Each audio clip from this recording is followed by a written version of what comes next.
भाई चार्ट्स पहले से कह रहे थे, मैं पहले से बता रहा था, मार्केट और गिरती हुई नजर आई। हालांकि आज की खबर, अदानी एम्पायर को बहुत बड़ा झटका लगा है। अमेरिकन कोर्ट ने उसको दोषी करार दिया है, साथ में 2 लोग और हैं, उनको भी दोषी करार दिया है। ब्राइबरी केस है, उसमें ये कहा गया है कि उन्होंने इन्वेस्टर्स से ज़्यादा पैसा निकलवाने के लिए भारत सरकार में लोगों को रिश्वत दी, $250 million, and that's what has hit the Adani stocks. और उस अदानी स्टॉक्स की वजह से मार्केट पे भी अच्छा हिट हुआ है। हालांकि इसके अलावा भी कई कारण हैं। आइए शुरू करते हैं आज का वीडियो और समझते हैं क्या क्या है। Before we start I request to go through the disclaimer as per SEBI norm. जरूरत हो तो वीडियो को पॉज कर तो आज सबसे पहले भाई निफ्टी 168 पॉइंट्स टूटा है, ठीक है। 168 पॉइंट की गिरावट है। 23,349 या 50 भी कह सकते हैं, 0.90 बाद में है, पे क्लोज हुआ है। और ये 168 पॉइंट या 168.60 जो पॉइंट्स का हिट है, उसमें से 107 पॉइंट अदानी की तरफ से ही डायरेक्टली आए हैं। टॉप लूजर अदानी एंटरप्राइजेस, जो 70.91 दैट इज 70.91 पॉइंट्स का हिट दिया इसने निफ्टी की वैल्यूएशन में। और अदानी पोर्ट्स, इसने 36.41 पॉइंट्स का हिट दिया। हालांकि इसके बाद रिलायंस ने 13.37 और एसबीआई ने 8.61 और आईटीसी ने 8.60 पॉइंट्स का हिट दिया। और इस तरह से टोटल में करीब करीब 160 पॉइंट का नुकसान निफ्टी ने झेला आज। हालांकि अगर वैसे बात करें तो बैंक निफ्टी में भी आज गिरावट थी, 253। ऑब्वियस रीजंस, एसबीआई और पीएनबी टॉप लूजर्स थे, इनकी वजह से नुकसान होता नजर आया। और ये ऑब्वियसली बिकॉज इन्होंने अदानी को पैसा दे रखा है, तो वो भी उसके शेयर्स की वैल्यूएशन के बेसिस पे वो पैसा दिया गया है, तो उनको हिट होता नजर आया, क्योंकि उसमें डिवैल्यूएशन हुआ तो वहाँ भी होगा। इसके अलावा एलआईसी को भी नुकसान हो सकता है, सावधान रहिएगा। अब टोटालिटी में देखा जाए तो भाई एफआईएस का सेल ऑफ फिर से बढ़ता हुआ नजर आ रहा है। मंडे को इन्होंने करा था 1,403 करोड़ का, ट्यूसडे को करा था 3,411 करोड़ का, और वेडनेसडे छुट्टी थी। और आज इन्होंने करा है 5,320 करोड़ का sell off in the cash market. और अब इस तरह से नेट में वीकली बेसिस पे देखा जाए तो 10,135.81 करोड़, 10,135.81 करोड़ का माल कैश में ये बेच गए हैं इस हफ्ते, जो कि पिछले हफ्ते की टोटल सेल से ज्यादा हो गया है। और इसी तरह से जो बाइंग है, अब जो कि पहले सरप्लस में थी, पब्लिक से माल खींचा जा रहा था, वो भी आज पब्लिक को माल चिपका दिया गया। आज जो डीआईएस ने बाइंग करी है अगेंस्ट 5,320 करोड़ की सेलिंग बाय एफआईएस के, वो है 4,200 करोड़, 0.16 आगे है। और इस तरह से अगर आज बोला जाए तो आज में करीब 1100 करोड़ का, 1120 करोड़ से ज्यादा का माल पब्लिक को चिपका दिया गया है। और ये दूसरा कंसेक्यूटिव डे है जब पब्लिक को माल चिपकाया गया। पीछे 3 दिन थे जब हमारे में दिख रहा था कि पब्लिक से माल खींचा जा रहा है। सो ये सिनेरियो जो पॉजिटिव होता नजर आ रहा था, ये भी पलट रहा है। बाकी जो टेक्निकल लाइन दी थी वो निफ्टी में तो अभी कायम है, लेकिन बहुत कमजोरी है सेंसेक्स की अगर बात करें तो।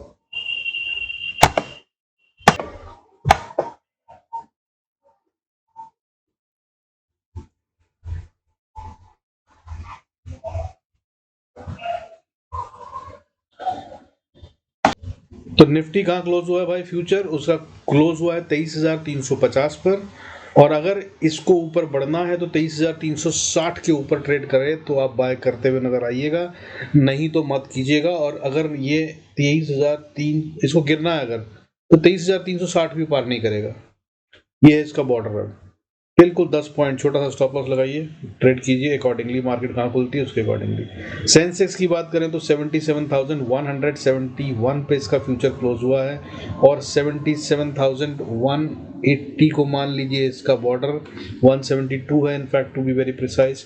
और अगर 172 के ऊपर ट्रेड करता नजर आए तो बाय के ही ट्रेड लेना, क्योंकि अगर ये खेल सारा सिर्फ आज अदानी की वजह से हुआ है और कल ये संभल सकता है, तो ये संभल जाएगा। तो इसलिए बहुत छोटे छोटे स्टॉप लॉस बन रहे हैं भाई, काम कर लेना, बढ़िया ट्रेड बनता नजर आएगा। बैंक निफ्टी की बात करें तो 50,470 पे क्लोज हुआ है इसका फ्यूचर, और ये अभी भी बाय में है। अगर इसको सेल में जाना है तो ये कल 50,200 के लेवल को तोड़ देगा। 245 एग्जैक्ट लेवल निकलता है, 245 के नीचे ट्रेड करे तो 5-10 पॉइंट का स्टॉप लॉस बनाकर सेल किया जा सकता है। मिड कैप निफ्टी की बात करें तो 12,174 ये है इसका क्लोजिंग लेवल, और ये अभी भी बाय में है। अगर इसको गिरना है तो 12,155 के नीचे ट्रेड करेगा। बॉर्डर है 12,155। फिर निफ्टी का बॉर्डर है 23,256, अभी क्लोज हुआ है 23,288 पे। अभी ये बाय में है, और अगर इसको गिरना है तो 23,256 के नीचे ट्रेड करेगा। ध्यान रखिएगा कल मार्केट बहुत ट्विस्टिंग होगी, बहुत सारी अलग अलग डायरेक्शन अलग अलग जगहों पर दिखती हुई नजर आएंगी। बाकी चलते हैं भाई चार्ट पे समझ लेते हैं क्या हो रहा है। देखिए ये है सेंसेक्स का चार्ट। सेंसेक्स के चार्ट में मैंने आपको दिखाया था कि इसमें हेड एंड शोल्डर पूरा बना हुआ है, सिर्फ ये रीटेस्ट कर रहा था। कल इसने रीटेस्ट करा था लेवल को और ऊपर से नीचे गिर गया था। माना ये जा रहा था कि शायद यूक्रेन के हमले में या और भी कुछ चीजें हुई थी, और महाराष्ट्र के इलेक्शन की वजह से ये यहाँ पर थोड़ा सेल ऑफ आखिरी में आया, बट ऐसा नहीं था। आज इसने फिर से इसके लो को तोड़ा, जो प्रीवियस लो बनाया था 2 दिन पहले, और जो कल की बढ़त थी वो सबको छोड़कर ये नीचे लोअर साइड पे ही चलता हुआ नजर आया। हालांकि जो लेवल मैंने दिया था 77,105 ये उस पर क्लोज हो गया है। तो अब इसके लिए भाई स्पॉट के चार्ट्स हैं, अब उस पर ध्यान दे लीजिए। सेंसेक्स की कल एक्सपायरी, अगर ये 77,000 के नीचे ट्रेड करता है तो ये 76,590 तक के लिए तो ओपन हो ही गया है, समझ लीजिए। और यहाँ पर भी अगर रुक गया तो बहुत बड़ी बात है। अगर यहाँ भी ना रुका तो फिर ये नीचे और चलेगा, और 75,087 और 71,850 यहाँ तक के लिए ये एक्चुअली ओपन हो चुका है अब। क्योंकि जो तरीका होता है ना भाई हेड एंड शोल्डर का टारगेट निकालने का, इसने उसको हिट कर दिया और कंफर्मेशन कैंडल आ गई है। ये बोल रही है कि अब ये हेड एंड शोल्डर पैटर्न चालू है, और अगर ये पैटर्न चालू है तो सेंसेक्स जल्दी ही 71,688 तक जाएगा। ये बनता है टेक्निकल एनालिसिस के अनुसार कहानी हेड एंड शोल्डर के हिसाब से टारगेट 1। हालांकि ये एक ही दिन में हो जाएगा ऐसा नहीं कह रहा हूँ, बट बी वेरी कॉशियस, हो भी सकता है। अब बात करें अगर निफ्टी की, तो देखिए निफ्टी में भी मैंने समझाया था आपको, हेड एंड शोल्डर बन चुका था, पहले नीचे हो चुका है और उसने अपना एक पहला डिप दे दिया है। और अब ये अगर बात करें तो यहाँ से दूसरा डिप शुरू कर रहा है। अगर दूसरा डिप ही यहाँ से शुरू कर रहा है तो कहानी अब जो है वो नीचे 21,780-90 तक के लिए ओपन हो चुकी है। 750 तो मान के ही चलिए, या 800, 21,800 अब ये आता हुआ नजर आएगा। हालांकि मैंने जो लेवल दिया था बहुत पहले दिया था ये लेवल, अगर आप बात करें तो मैंने ये करीब अक्टूबर के एंड में दिया था। ठीक है, हेड एंड शोल्डर पैटर्न जब कंप्लीट होता नजर आया था 20-22 अक्टूबर के आसपास, तब ये बताया था कि यहाँ तक आ रहा है। 23,300 का लेवल करीब था। अब ये 23,300 के ऊपर ही है अभी भी। बस इतनी सी बात है कि ये इसको तोड़ देगा अगर, तो ये नीचे जा रहा है और लेवल होगा फिर 21,800 मानकर चलिए, वहां तक के लिए ये ओपन हो जाएगा। तो कल के लिए क्या इंपॉर्टेंट है, अगर ये नीचे जाता है और अगर 23,300 से 270 के एरिया में सपोर्ट लेकर बाउंस कर जाता है तो ये फिर भी बच सकता है। अदरवाइज भाई now the dip is on the cards. तो क्या होंगे लेवल अगर ये नीचे जाता है, और क्या होंगे लेवल अगर ये नीचे नहीं जाता और बाउंस बैक करता है। तो अगर ये ऊपर जाता है निफ्टी, वापस बाउंस बैक करता है, तो यहाँ से ऊपर जाते हुए इसको पहली रेजिस्टेंस तो भाई 23,380 पे है, फिर दूसरी रेजिस्टेंस 23,430 पे है, उससे अगली रेजिस्टेंस 23,490 पे है, और उसके बाद फिर 23,530। ये सारी रेजिस्टेंस है, छोटी छोटी रेजिस्टेंस इसके लिए है। लेकिन अगर ये 530 को पार कर जाए तब ये ताकतवर हो जाएगा, तब ये फिर और नीचे नहीं जा रहा है, ये बात भी माननी पड़ेगी। क्योंकि फिर यहाँ पर कहानी जो पहले वाले हेड एंड शोल्डर की है वो बॉटम लाइन यही बनती है, और इसने डिफेंड कर लिया 23,300 को, ऐसा मानना पड़ेगा। और अगर ऐसा हो जाता है तो फिर अगला रेजिस्टेंस 23,612, और फिर उसके बाद 23,700 का लेवल बनता है।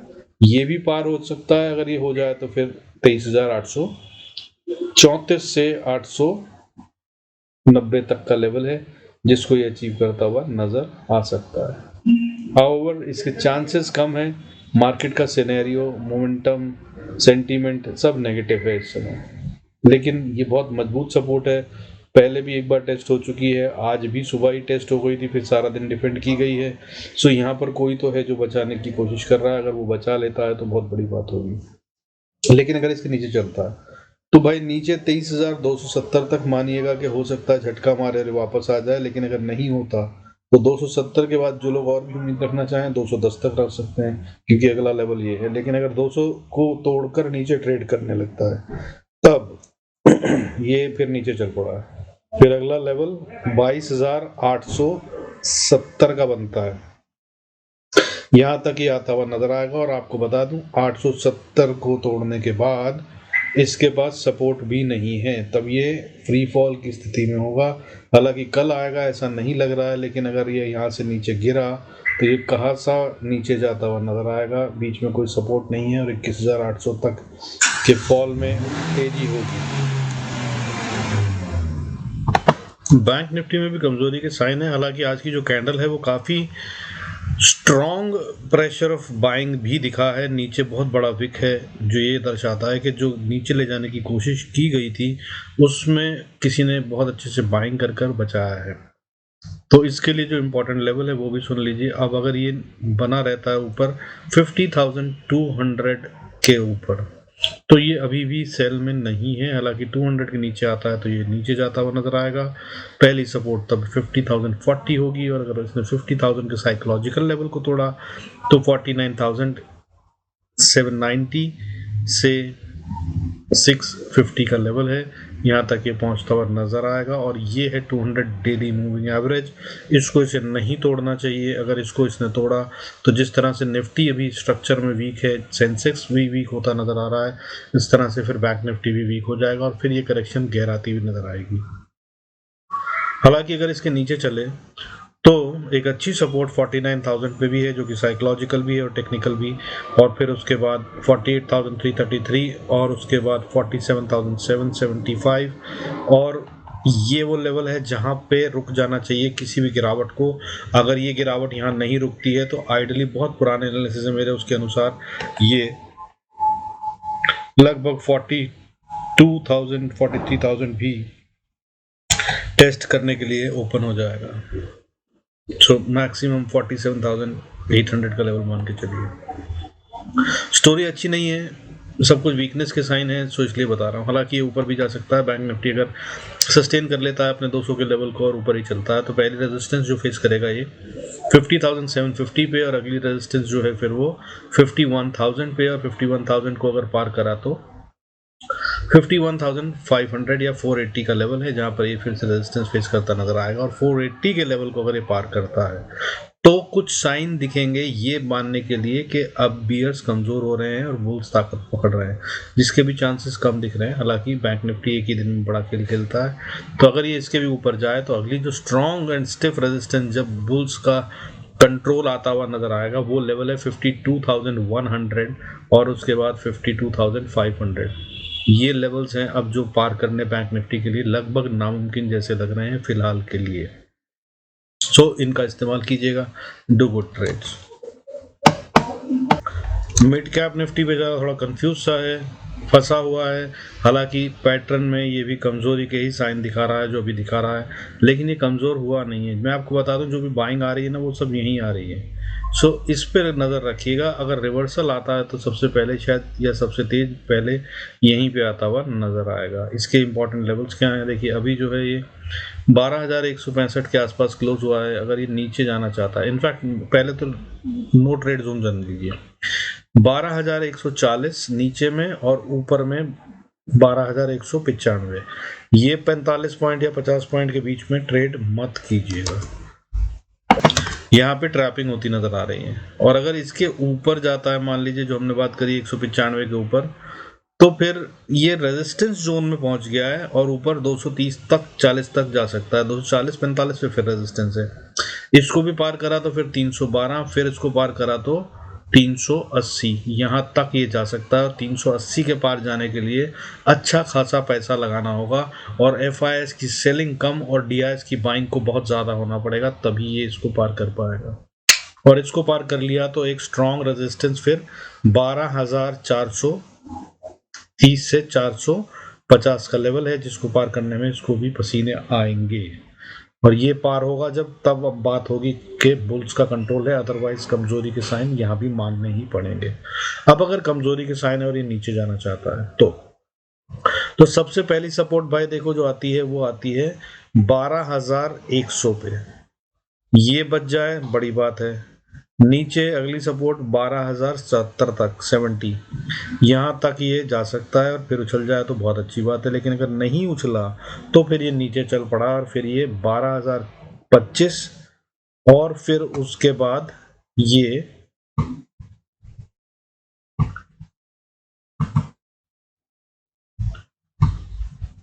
11,730 के लिए 770 के लिए ओपन हो जाएगा। 11,770 will be the next level, जहां तक ये जाने के लिए तैयार हो जाएगा।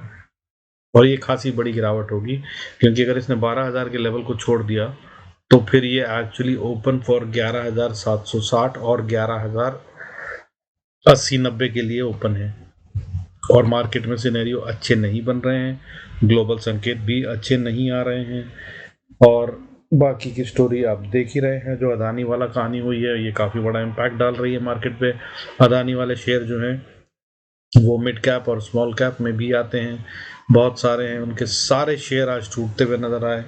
अगर हम मोटा मोटा बात करें तो उनकी कोई कंपनी नहीं थी जो 10% से कम टूटी हो। सिर्फ एक अदानी एनर्जी शायद एक सेक्टर था जिसमें शायद 10% से कम यानी कि 9.95% की गिरावट थी। अदरवाइज बाकी सब जगह तो 10% से ज़्यादा ही गिरावट आती भी नज़र आई। बल्कि अगर और जगह देखा जाए तो अदानी एंटरप्राइज जो उनकी टॉप कंपनी है और कॉन्ग्लोमरेट है मेन वाला, उसमें तो भाई 20% नहीं 22% की गिरावट आती भी नज़र आई। 22% से ज़्यादा की गिरावट के साथ बंद हुआ है अदानी एंटरप्राइजेस। और 22.61 टू बी वेरी प्रिसाइज 22.61। इसके अलावा अदानी पोर्ट्स में 13.57% की गिरावट थी। इसके अलावा अदानी सोलर, अदानी एनर्जी, सब कुछ मतलब गिरता हुआ नजर आया, सब कुछ मोटे ढंग से टूटता हुआ नजर आया। सो भाई बी वेरी कॉशियस, ये मार्केट पे भी खासा गहरा असर डाल सकता है, ध्यान रखना है। ट्रेड करना बहुत सावधानी पूर्वक, नहीं तो मत करना। मैं शायद कल ट्रेड नहीं करूंगा क्योंकि मार्केट बहुत इराटिक है और बहुत सारे दिग्गजों के बीच में लड़ाई है। FIS DIS लड़ रहे हैं। अदानी साहब की कंपनी पिछली बार भी फंसी थी हिंडनबर्ग रिपोर्ट में, तब फिर वहां से रिकवरी भी आई थी, हालांकि उससे पहले खासा नुकसान हुआ था। वो भी हो सकता है, कौन क्या करेगा कुछ कहना ठीक नहीं है। बेहतर ये होगा कि सावधानी पूर्वक बहुत छोटे छोटे स्टॉप लॉस के साथ ट्रेड करें अगर करना है तो, और डिसिप्लिन रहें, नहीं तो मार्केट धोती हुई नजर आएगी। With this I conclude this video. Thanks so much for staying connected. God bless us all. See you in next video.